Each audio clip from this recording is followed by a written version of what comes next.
The first thing Mark saw through the dust-caked windshield of his old Ford was the glint of afternoon sun on something that didn't belong. It was a Saturday, the air thick with the sweet, dry perfume of Texas sage and the distant promise of rain. He'd been in town for 3 hours, just long enough to pick up a new carburetor for the tractor and grab a greasy burger at the Dewdrop Inn. 3 hours. That's all it had taken. The glint resolved into a line of stark, new, 6-foot-high black aluminum fencing. It ran in an unbroken brutalist line, cutting directly across the mouth of his driveway, sealing off the long gravel track that led a quarter-mile back to his ranch house. It was a wall, a brand-new, impenetrable wall where his open, welcoming gate had always been. He killed the truck's rumbling engine, the sudden silence a physical shock. The only sounds were the whisper of the wind through the live oaks and the frantic thumping of his own heart. He got out, his boots crunching on the gravel, a fine layer of white dust settling on the worn leather. He walked slowly toward the fence, his mind refusing to process the reality of it.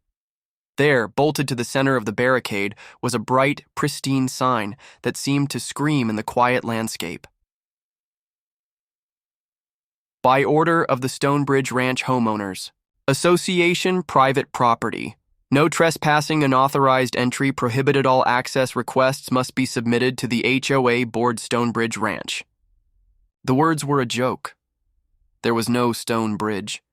There was just a sprawling, master-planned community of manicured lawns and beige McMansions that had metastasized on the outskirts of his town, slowly swallowing the countryside whole. And his little 100-acre spread, the McCall Ranch, a legacy from his grandfather, was the last stubborn holdout, a green, untamed island in a sea of suburban conformity. His eyes caught a smaller laminated notice zip-tied to the fence post. It was addressed to him. Violation Notice. HOA 8873. To Mr. Mark McCall, Parcel 7BF from the Stonebridge Ranch. HOA Board, Brenda S. Harrington, President. Subject, unauthorized. Structure and non-compliant access. Point date, October 14th, dear Mr. McCall. A recent audit of community perimeter security has identified your property's primary access point as a significant non-conforming element and a security risk. The dilapidated gate and cattle guard do not meet Stonebridge Ranch aesthetic or safety standards. Bylaw 12. 4 Sec. C. As the land comprising your driveway from the county road to the community perimeter is designated as a common element easement for ingress-egress, see your property's CC&Rs, Article 3, Sec. 2, the board has exercised its right to maintain and upgrade all common elements for the safety and aesthetic betterment of the community. Your previous access point has been decommissioned. A new, secure, HOA-controlled access gate has been installed. Your code for the keypad will be provided upon resolution of your outstanding violations and the payment of your proportional share of the installation cost, totaling $8,147. 36. Additionally, you are hereby cited for the following ongoing violations. Unkempt vegetation, native grasses exceeding 6 in height. Storage of unsightly equipment, dismantled tractor near dwelling. Non-approved exterior paint color, weathered. Barn red is not a board-approved hue. Failure to submit plans for and obtain approval for the aforementioned dilapidated gate and cattle guard. You have 72 hours to remit payment and contact the board to schedule a compliance hearing. Failure to comply will result in daily fines accruing at a rate of $100 per violation per day. Sincerely, Brenda S. Harrington, President, Stonebridge Ranch HOA Board. Mark's hands trembled with a cold, disbelieving rage. He crumpled the notice in his fist, the plastic laminate crinkling in protest. The smell of the new, industrial-grade aluminum and fresh concrete footings filled his nostrils, acrid and foreign. They had fenced him in. They had literally put him in a cage and were now demanding he pay for the privilege of being given the key. He looked past the fence, down the long, familiar ribbon of his driveway. His home was back there, his dogs, his horses, his entire life. All of it, locked behind a fence erected by a woman whose biggest concern in life was probably whether her hydrangeas were the right shade of periwinkle. A silver Lincoln Aviator, so clean it looked like it had never touched a road, purred to a stop on the other side of the fence. The window slid down with a soft electric hum. Behind the wheel was Brenda Harrington herself, her blonde bob perfectly shellacked against the headrest, oversized designer sunglasses hiding her eyes. She smelled of expensive perfume and air conditioning. "Afternoon, Mark," she said, her voice syrupy with faux sympathy. "I see you found our little upgrade. It's quite an improvement, isn't it? Really elevates the curb appeal of the entire community." Mark could only stare, his jaw clenched so tight his teeth ached. "Now don't you worry," she continued, a sharp edge creeping into her tone. "You get that check cut and we get you on the compliance schedule. Jeff will get you your code. You'll be back and forth in no time. Think of it as an investment in your property value." "Get this goddamn fence off my driveway, Brenda," Mark said, his voice low and dangerous. She sighed as if dealing with a particularly slow child. "It's not on your driveway, Mark. It's on the common element easement, the land your driveway is on. There's a legal distinction. It's all in the covenants, conditions, and restrictions you agreed to when you bought the property." She was technically right, and he knew it. When the developers first came sniffing around decades ago, his grandfather, in a moment of poor judgment, had signed the original CC&Rs to get access to the new paved roads and utilities they promised. Those documents often contained clauses that granted the HOA easement rights over the first few feet of a property's entrance for maintenance and aesthetic uniformity. It was a Trojan horse, a tiny legal foothold that, in the hands of someone like Brenda, became a weapon. "My grandfather bought this land in 1945, Mark growled. "Your community was a damn cotton field. You don't get to lock me out of my home." "It's not a lockout, it's a compliance issue," she corrected him, her smile never wavering. "We have standards, Mark. We're trying to build a certain kind of life here. Your rustic approach was bringing down the entire neighborhood. This was a necessary step. The board voted unanimously." "There is no board. There's just you and your sycophant husband playing king and queen of a plastic castle." Her smile finally vanished. 72 hours, Mark. The clock is ticking. The fines add up fast." She tapped a manicured finger on her steering wheel. "And I'd advise you against trying to damage association property. That's a felony criminal mischief charge waiting to happen. We've already notified the sheriff's department to patrol regularly."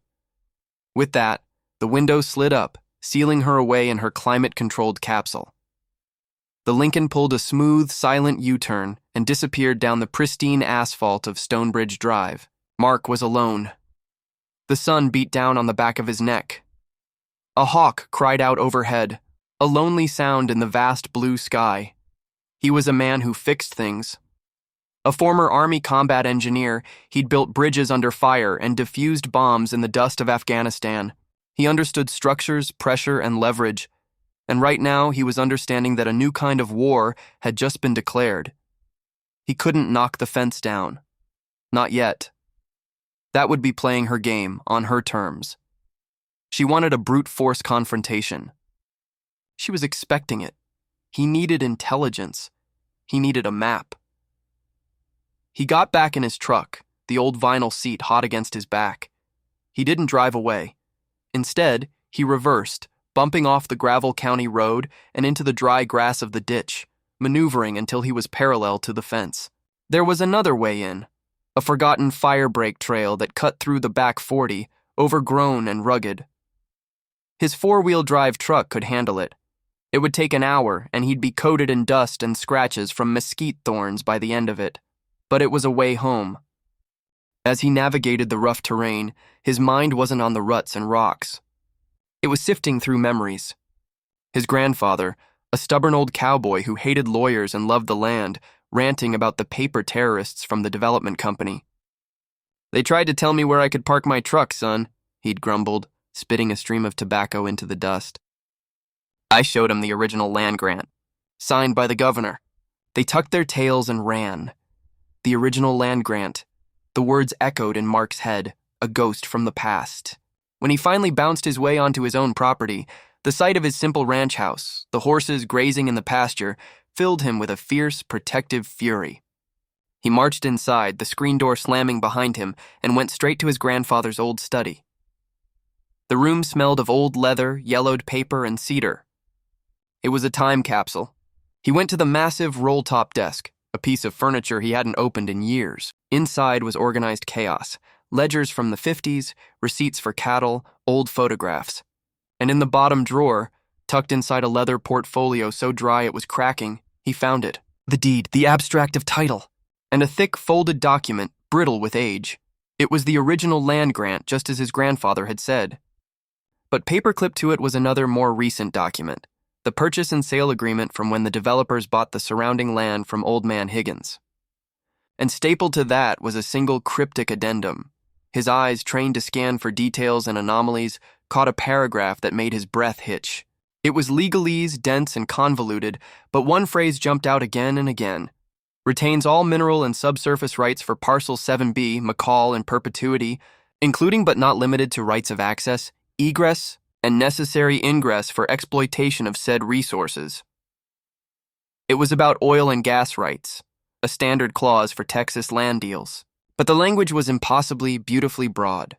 Rights of access, egress, and necessary ingress. A wild, dangerous idea began to form in his mind. It was a kernel, a spark. Brenda Harrington thought she was playing a game of fences and fines. She had no idea she'd just provoked a man who understood siege warfare.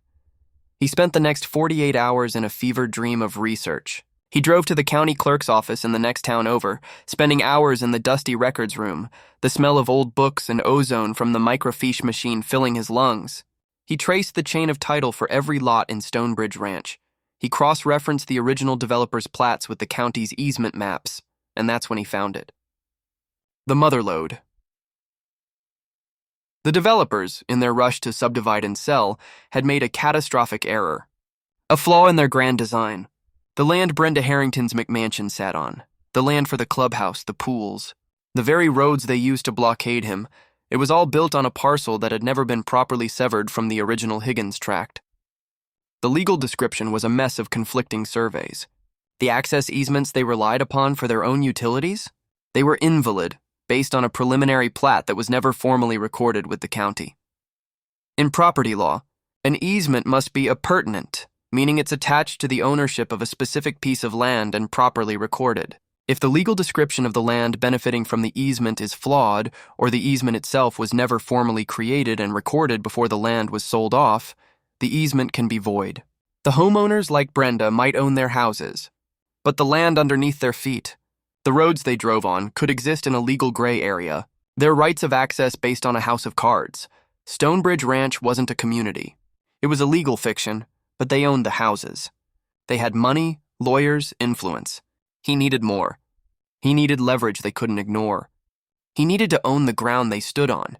He remembered a buddy from his army days, a guy who'd gotten into real estate law. He made a call. An hour later, he was on the line with a grizzled retired title attorney named Phil, who listened to Mark's story, whistling low under his breath. "Son," Phil said, his voice like gravel, "what you're describing is a title company's worst nightmare. If what you're saying about that addendum is true, and your mineral rights access clause is that broad, and their easements are invalid, you might not just own your 100 acres. What are you saying?" Mark asked, his heart hammering against his ribs. "I'm saying that without valid easements for access and utilities, those houses are landlocked. And in the state of Texas, the owner of a landlocked property has a right to an easement by necessity from the dominant estate. That's you. You'd have the legal right to grant them access, or not.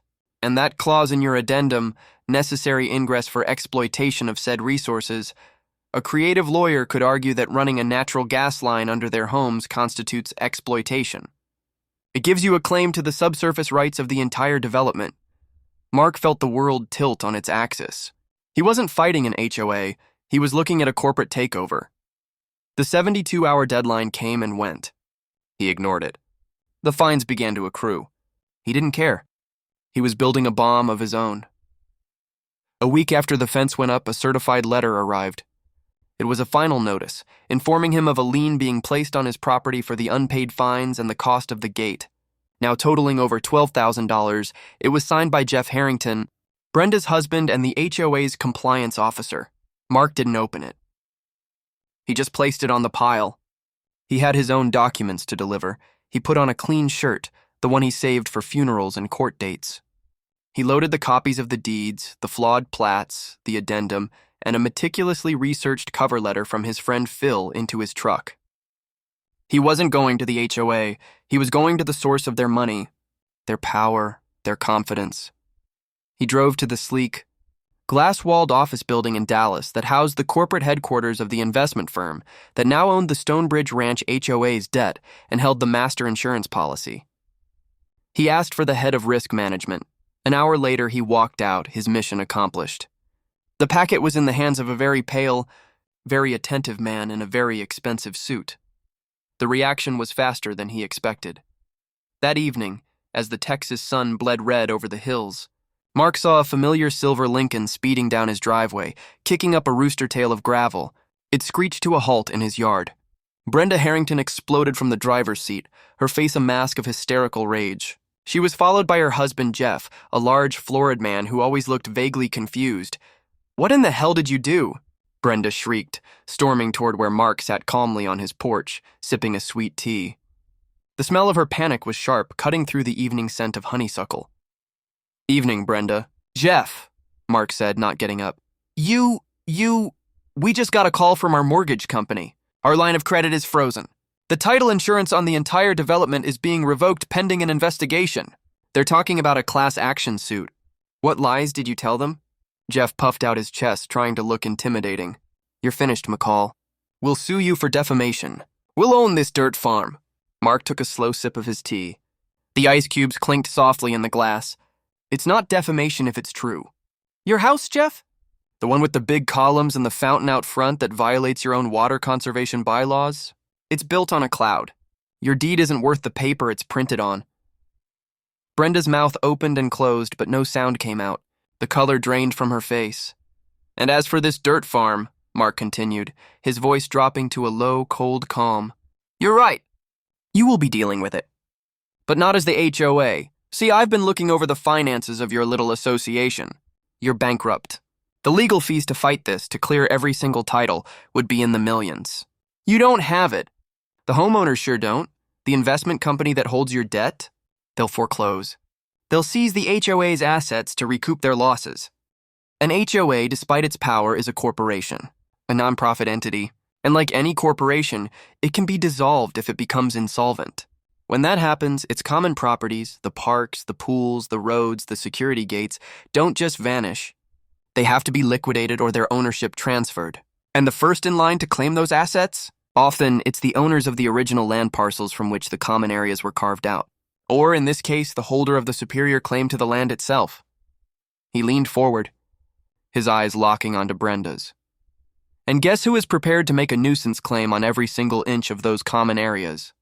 The clubhouse, the roads, the perimeter, including that brand new, very expensive fence you built across my driveway. I'm buying your debt, Brenda. I'm foreclosing on you. He let the words hang in the air. The only sound was the distant lowing of a cow. "You're bluffing," Jeff sputtered, but there was no conviction in his voice. Mark reached beside his rocking chair and picked up a heavy set of keys. He singled out one, a long silver key. He tossed it through the air. It landed in the dust at Brenda Harrington's perfectly pedicured feet. "That's the key to the gate," he said. "The one you installed. The one on my easement. The one attached to the common area I'm about to own." He stood up, and for the first time, Brenda and Jeff took a step back. "You wanted to be my landlord," Mark said, his voice quiet but carrying the weight of a judge's gavel. "But you messed with the wrong rancher. Now pack up your plastic kingdom. I'm not your problem anymore." He turned and walked back into his house, leaving the most powerful couple in Stonebridge Ranch standing in his dirt, staring at a key they could not use, their empire crumbling around them before they even heard the first rumble. The war wasn't over. It had just begun, and the first battle had just been won with a piece of paper and a single thrown key. Where are you watching from? Comment your city right now, because this kind of HOA overreach isn't just a Texas problem, it's everywhere. And if you think Brenda was just going to take that lying down, you haven't been paying attention. The real showdown is just getting started. The silence they left behind was louder than any scream. The dust settled around the key gleaming in the dirt. A tiny silver dagger plunged into the heart of Brenda Harrington's pride. Mark watched from the kitchen window, the cool glass against his fingertips, as the silver Lincoln reversed in a jerky, frantic arc and vanished down the firebreak trail, leaving a ghost of dust hanging in the twilight. The taste of sweet tea was still on his tongue, but it was now underscored by the metallic flavor of adrenaline and impending storm. He didn't sleep that night. The old ranch house creaked and settled around him, each sound amplified.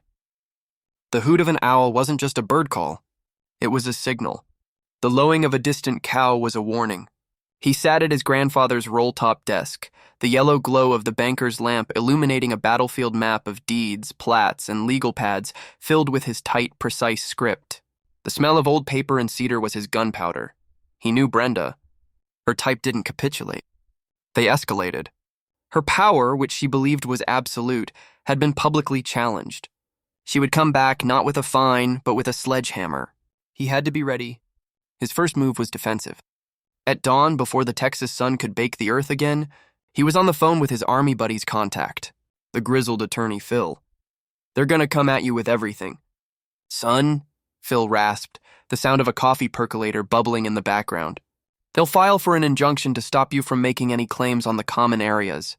They'll argue you're a vexatious litigant. They'll bury you in paperwork until you bleed green." "What's the play?" Mark asked, his eyes scanning the horizon, watching for dust clouds. "The play is to be the reasonable one, the responsible one. You file first, today. You go down to the county courthouse and you file a notice of interest on the common areas of Stonebridge Ranch. You're not suing anyone. You're simply putting a flag in the ground, stating your claim based on the flawed title. It's a matter of public record. It's a shot across their bow that also makes you look proactive and sane. Then, you wait." Mark did exactly that. The county clerk, a woman named Dottie who'd known his grandfather, raised an eyebrow but stamped the paperwork without comment.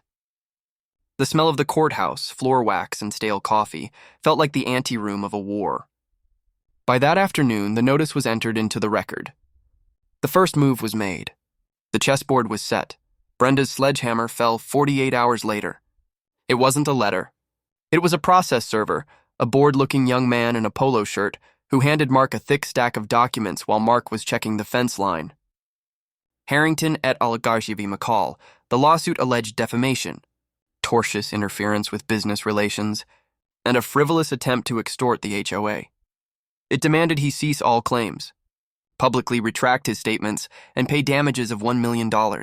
It was a weapon designed for one purpose, to scare him into surrender. He didn't flinch. He took the papers, thanked the young man, and went back inside. He spread the lawsuit out on his kitchen table, weighing down the corners with a half-empty bottle of whiskey and a horseshoe. He read every word, his training kicking in, assess the threat, identify weaknesses. The lawsuit was loud, aggressive, and shockingly flimsy. It was a bluff. $1 million bluff from a bankrupt HOA, but the real attack wasn't the lawsuit. It was more insidious. The next morning, he found his mailbox blown apart, shredded by what looked to be a shotgun blast. The following night, the deep, rhythmic bellowing of his prized Black Angus herd was interrupted by panicked cries. He ran out onto the porch, a heavy maglite in his hand, to see shadowy figures in the pasture spooking the cattle, driving them toward the fragile boundary fence that separated his land from Stonebridge Ranch. He didn't shout. He didn't run. He moved like the soldier he was, slipping into the shadows using the terrain. He caught the glint of a watch, heard the muffled laugh of a man, Jeff Harrington's voice slurred with beer and arrogance. They were trying to create an incident, a vicious, uncontrolled cattle breaking through onto their pristine lawns. It would be another violation, another excuse to call the sheriff, to paint him as a negligent, dangerous hick. Mark circled around, the dry grass whispering against his jeans. He came up behind Jeff, who was waving his arms and hooting, silhouetted against the security lights of the distant subdivision. Mark didn't say a word. He simply clicked on the maglite, not in Jeff's eyes, but on the digital video camera he held in his other hand, its red recording light glowing like a malevolent eye. "Evening, Jeff," Mark said, his voice calm. The camera panned over Jeff's startled, guilty face, then to the two other men with him, HOA board members, a dentist and a real estate agent, both now frozen in the act of trespassing and harassing livestock. Cattle seem a little spooked. You boys lose your way? This is private property. You're trespassing. And that, he said, zooming in on the beer bottle in the dentist's hand, is an open container. I'm sure the sheriff would be real interested in this footage, especially since your wife's lawsuit claims I'm the one engaging in misconduct. The looks on their faces were worth more than any $1,000,000 judgment. Panic. Pure, undiluted panic. They stumbled over their own feet, scrambling back toward the fence, vanishing into the darkness of Stonebridge Ranch. The threat was neutralized, for now, but Brenda had more than just drunken husbands in her arsenal. Her power was social. It was reputational. The next phase of her war was a smear campaign. Flyers appeared on windshields in town, depicting Mark as an unstable, paranoid militia type who threatened peaceful families. Whispers started at the Dewdrop Inn, stories about his time in Afghanistan, heavily implying he'd come back with PTSD and a dangerous temper. The smell of gossip was a poison in the air, and it was designed to isolate him, to make him a pariah before the real legal battle even began. He felt the walls closing in. The fence at the end of his driveway was a physical prison, but the rumors were a psychological one. He was losing the town. He was losing his standing. He was just the crazy rancher now. The weight of it pressed down on him one evening as he sat on his porch. The vast, starry sky feeling not like freedom, but like a cold, indifferent dome. He was almost ready to consider Phil's advice to just sell, to take the money and disappear into the mountains, when headlights cut through his despair. It wasn't a Lincoln. It was a beat-up Toyota Tacoma. A woman got out, her movements hesitant. She was in her 40s with a tired but kind face, and she held a pie dish in her hands. The scent of warm apples and cinnamon cut through the night air, a startlingly normal smell. "Mr. McCall?" she called out. "I'm Sarah Gable. I live in Stonebridge." "On Sycamore Lane." Mark stayed on the porch, wary. "What can I do for you, Ms. Gable?" She walked closer, holding out the pie like a peace offering. I saw the flyers. The ones Brenda's people are putting out. I don't believe them." "Nobody with dogs that well cared for," she said, nodding toward his sleeping blue heelers on the porch, "is a monster." He didn't respond. She took a breath. "She did something similar to us. My son, he's autistic. He has meltdowns. Sometimes he'll stim by rocking on the front porch swing. We got a violation notice. Unacceptable noise and repetitive motion that degrades community aesthetics. They fined us $500. They threatened to have Child Protective Services investigate us for disturbing the peace. We paid the fine. We were terrified. Her story was a crack in the dam. The next day, an older man named Walter stopped by. He'd flown a POWMIA flag beneath his American flag. Violation. Non-conforming flag. He took it down. Then a young couple, both teachers, who built a small, raised-bed vegetable garden in their backyard. Violation. Unapproved agricultural use. They had to tear it out. They came quietly, one by one, under the cover of dusk. They brought stories, not pies. Each story was a tile in a mosaic of petty tyranny. Brenda Harrington wasn't just a bully. She was a despot ruling through fear and financial intimidation. Mark's fight was no longer just about his gait. It was about all of them. He learned from Walter, the retired vet, about a powerful, often overlooked clause in the Texas Property Code. It was known as the right to rest. It stated that a property owners association could not enforce a restrictive covenant in a way that prohibited a property owner from displaying the flag of the United States or the state of Texas, or an official POWMIA flag. Brenda's fine against Walter wasn't just petty. It was explicitly illegal. She was breaking her own rules and the state's laws to flex her power. Mark realized he'd been playing checkers while Brenda played chess. But he'd been focusing on the king, the land, the titles, and ignoring the board, the people. Her power wasn't legal. It was psychological. It was the fear of losing your home, of being ostracized. And fear was a currency that could be devalued. He started a new file on his laptop, the Stonebridge Files. He meticulously recorded every story, every illegal fine, every whispered threat. He had dates, names, violation numbers. He became an archivist of their outrage. His tactical edge, his military training reframed the problem. This was an insurgency, and every insurgency needed a winning hearts and minds. He was no longer a lone rancher. He was the leader of a resistance. He found his strongest ally in the unlikeliest of places, the past. Digging through the county tax assessor's records, he made a stunning discovery. The Harringtons' mansion, the crown jewel of Stonebridge, the symbol of their untouchable status, had a secret. Their property taxes were delinquent. Not by a little. By over 18 months. Brenda Harrington, the woman who fined others for unkempt lawns, owed the county 2024 1765s in Texas. If property taxes are delinquent for long enough, the county can place a lien on the property and eventually auction it off to the highest bidder to recoup the debt. It's a slow process, but the lien itself is a matter of public record, a black mark on title that can freeze refinancing and home equity lines of credit. Brenda, the self-appointed queen of financial compliance, was a tax deadbeat. This was the vulnerability. This was the center of gravity. Her hypocrisy was her critical flaw. He printed the tax lien notice. He didn't send it to her. He made 50 copies. That Sunday morning, as the good residents of Stonebridge Ranch were leaving their homes for church, they found a single anonymous sheet of paper tucked under their windshield wipers. No message. Just the official county document showing Brenda and Jeff Harrington's address and the staggering amount of their delinquent taxes. The effect was electric. The illusion of their infallibility shattered. The fear that had been Brenda's primary weapon began to curdle into something else. Anger. The whispers in the dewdrop inn changed tone. Now they were about her. Brenda's response was predictably nuclear. The lawsuit was amended. The damages increased to $2 million. She scheduled an emergency meeting of the HOA board for that Tuesday night, publicly stating the agenda was to address the malicious and libelous campaign being waged against the community by a certain individual and to authorize necessary legal expenditures to end it. She was going to use the homeowner's own money to fund her personal vendetta against him. The night of the meeting, Mark didn't stay home. He loaded his digital camera, the one with the footage of Jeff trespassing, into his truck. Sarah Gable had texted him the location, the Stonebridge Clubhouse Ballroom. He parked on the street outside the gates, his gates, and walked up the manicured path. The smell of chlorine from the community pool mixed with the perfume of imported flowers. He could hear Brenda's voice, amplified by a microphone, echoing from the open doors of the ballroom.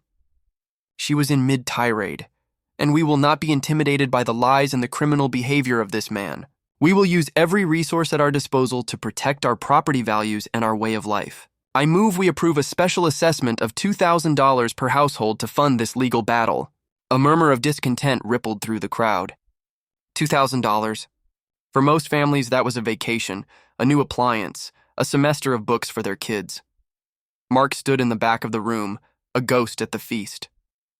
He saw Brenda at the podium, flushed with victory. He saw Jeff and the other board members nodding behind her. He saw the faces of the homeowners, Sarah, Walter, the teachers, etched with anxiety and doubt. Brenda saw him.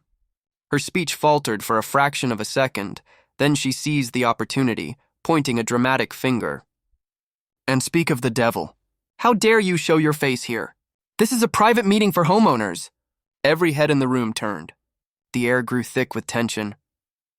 I'm here as a concerned stakeholder, Mark said, his voice calm, cutting through the silence without needing a microphone. And I think the homeowners deserve to know what their money is really being used for. Security, Brenda shrieked. Remove him! A rent-a-cop started moving toward him. Before I go, Mark said, raising his voice just enough, I just have one question for the board. Mrs. Harrington, can you please explain to everyone here why you've authorized the use of HOA funds to pay your personal legal bills? The bills you're racking up suing me to protect your personal reputation, not the community? The room went dead silent. The security guard stopped walking. That's a lie! Brenda spat, but the flush on her neck betrayed her. Mark had discovered through a deep dive into the HOA's publicly available financials a series of payments to the law firm handling the lawsuit against him. They were coded as common area dispute resolution, but the amounts were astronomical, and the lawsuit was titled Harrington vs. McCall, not HOA v. McCall. It was a classic case of commingling funds, of using the corporation's treasury for a personal legal battle. For the board members who had approved those payments, it was a breach of their fiduciary duty. It was potentially fraud, is it? Mark asked. He looked past her to the other board members. Did you all vote to pay for Brenda's personal lawsuit? Because if you did, every single one of you is personally liable for misappropriation of funds. The homeowners could sue you directly to get that money back. The looks of dawning horror on the faces of the dentist and the real estate agent told him everything he needed to know. They hadn't read the fine print. They'd just trusted Brenda. Chaos erupted. Homeowners stood up shouting questions. Brenda was trying to gavel for order, her face a mask of furious panic. Jeff Harrington looked like he wanted to sink through the floor. Mark didn't stay for the rest. He'd done what he came to do. He had turned her own board against her. He had armed the homeowners with the truth. He had taken their fear and redirected it squarely at its source. As he walked out into the warm Texas night, the sound of the uproar fading behind him, he knew the battle had turned.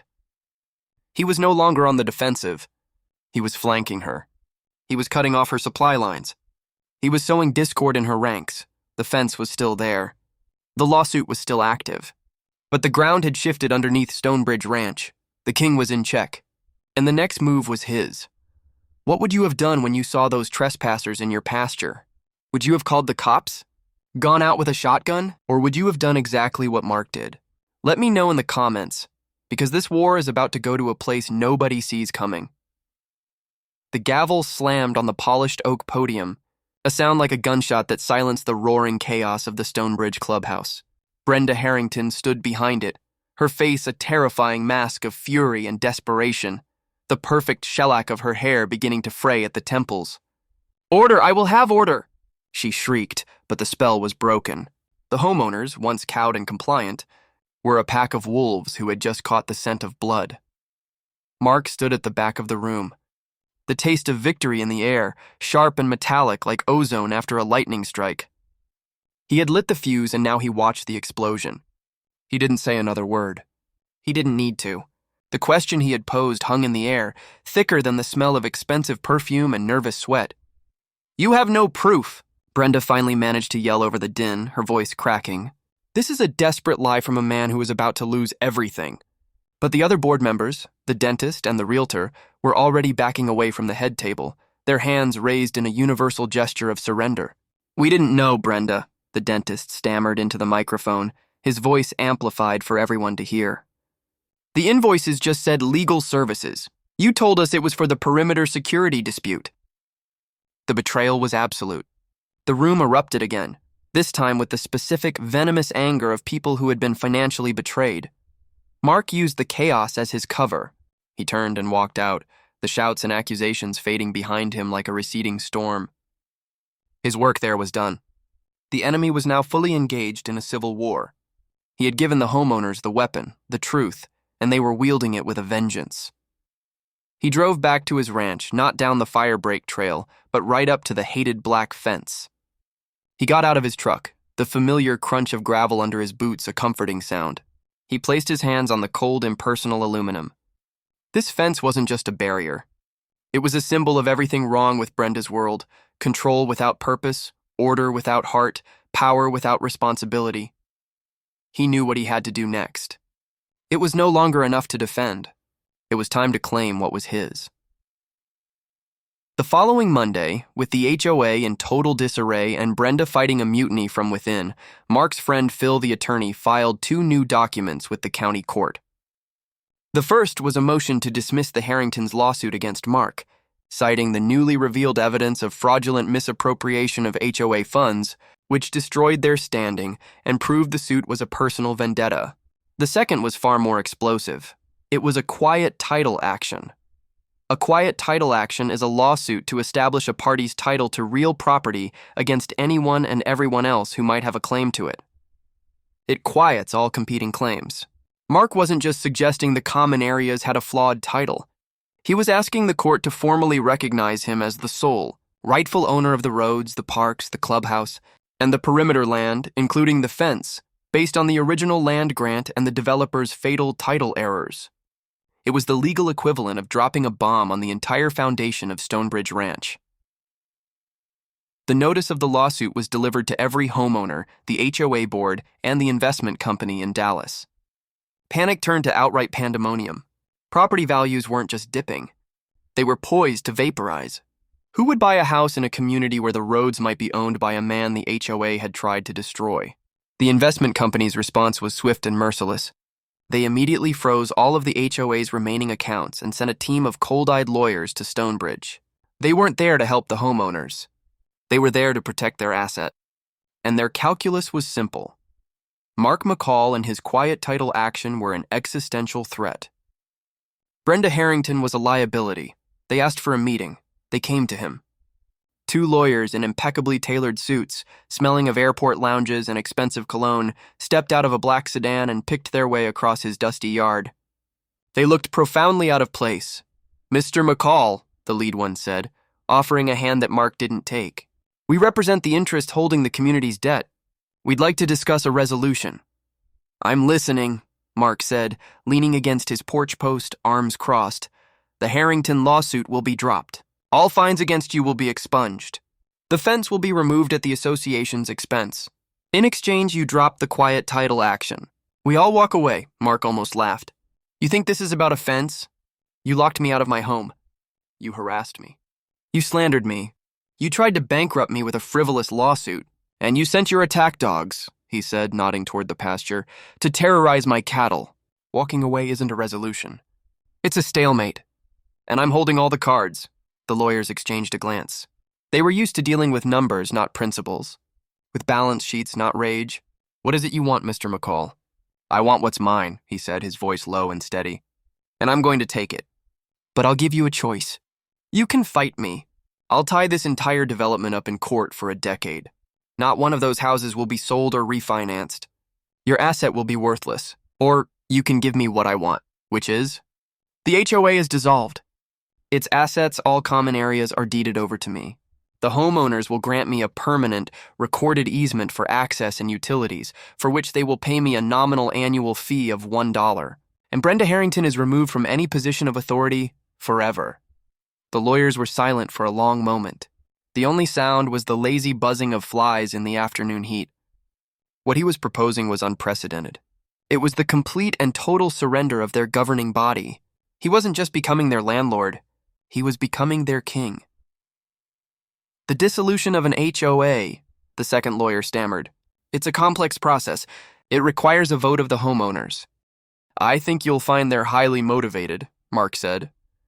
"They're about to be assessed thousands of dollars each to fight a lawsuit they can't win. I'm offering them a way out for $1 a year. You take that deal to them, and you tell them it's the only deal."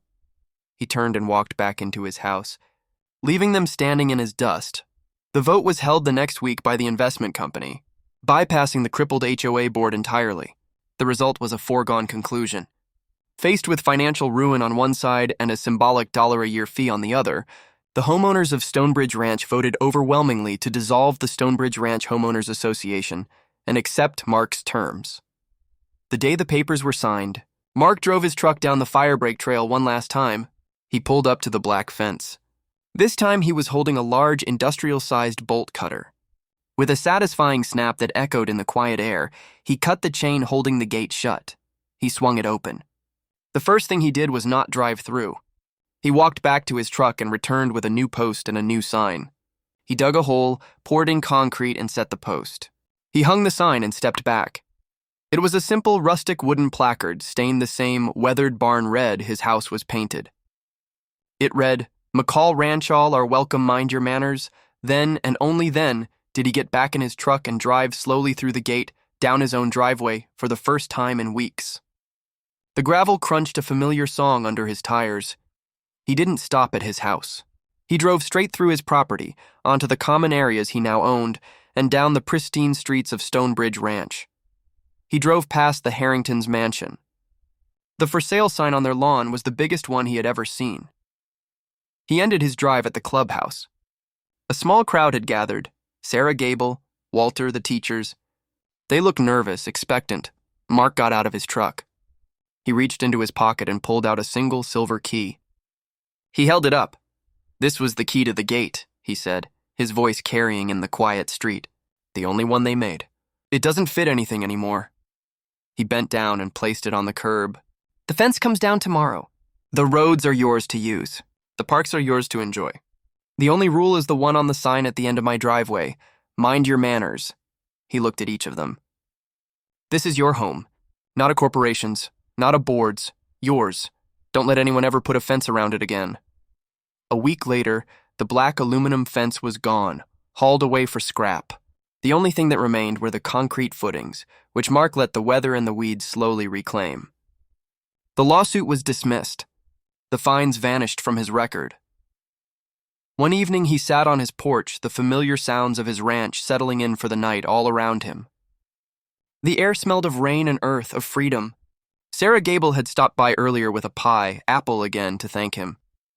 Her son was on the porch swing, rocking contentedly, his happy hum a part of the evening's melody. Mark looked out at the lights of Stonebridge Ranch twinkling in the distance.